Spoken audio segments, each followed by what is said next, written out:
Like you always had that mindset of like, I got to do what I got to do, you know, like talk to us about some of those things some of the decisions you made that made you great. Yeah, man. I think a lot of that came from boxing as a kid. I boxed from when I was 11 to 19, and I took an ass whipping, man, when I was 19. And that's what sort of catapulted me into running. And I made a real conscious decision that I'm going to leave no stone unturned in order to be the best, and within the boundaries that I was given. And we'll talk about that later. But it's something that I wasn't the most talented athlete, no way near it. But I had, like you said, I'm glad you could recognize that. I had a wicked work ethic, and I was really, my belief structures and my ability to zone in and focus was what got me through. I think that's something that was instilled by my parents growing up.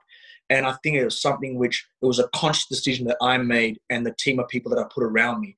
And you're one of them. And you always laugh at it because I don't think you understand the impact on me. But we always talk about this. I never went to a opening ceremony because I was sitting with you at Commonwealth Games, and it was you, Michael Klim, Grant Hackett, I think Thorpe was in the room, and we were sitting around the table, and you were like, Eamon Sullivan, I think, was there too, and I think you were like, I was like, man, I don't know if I'm going to do this opening ceremony because it's at home, it's Commonwealth Games, and you gave me this look of disgust, like, bro, you're like, scratch that, bro. We don't do opening ceremonies, bro. We do closing ceremonies with our hardware around our neck. That's what it was.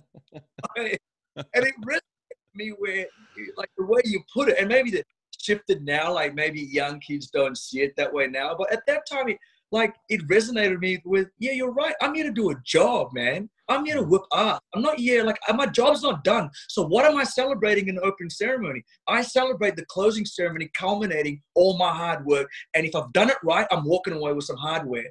And I think I still wouldn't change that. And I would still teach that if I was a coach or a mentor, because I think that's what you're there for. That's what sponsors are paying you. That's what your parents worked hard for. That's what you worked hard for. So that I never did any opening ceremony in my whole career. And I sort of watched that shit on TV.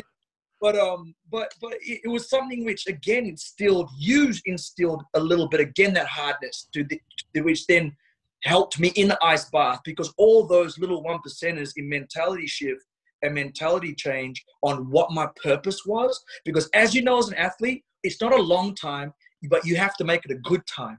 So you go hard as you can, because there's no better feeling than doing the work and winning. It's un-bloody-believable, man. Like, if you've done the 1%ers and dedicated yourself and you win, the euphoria is the best in the world. And for those that are involved and for yourself.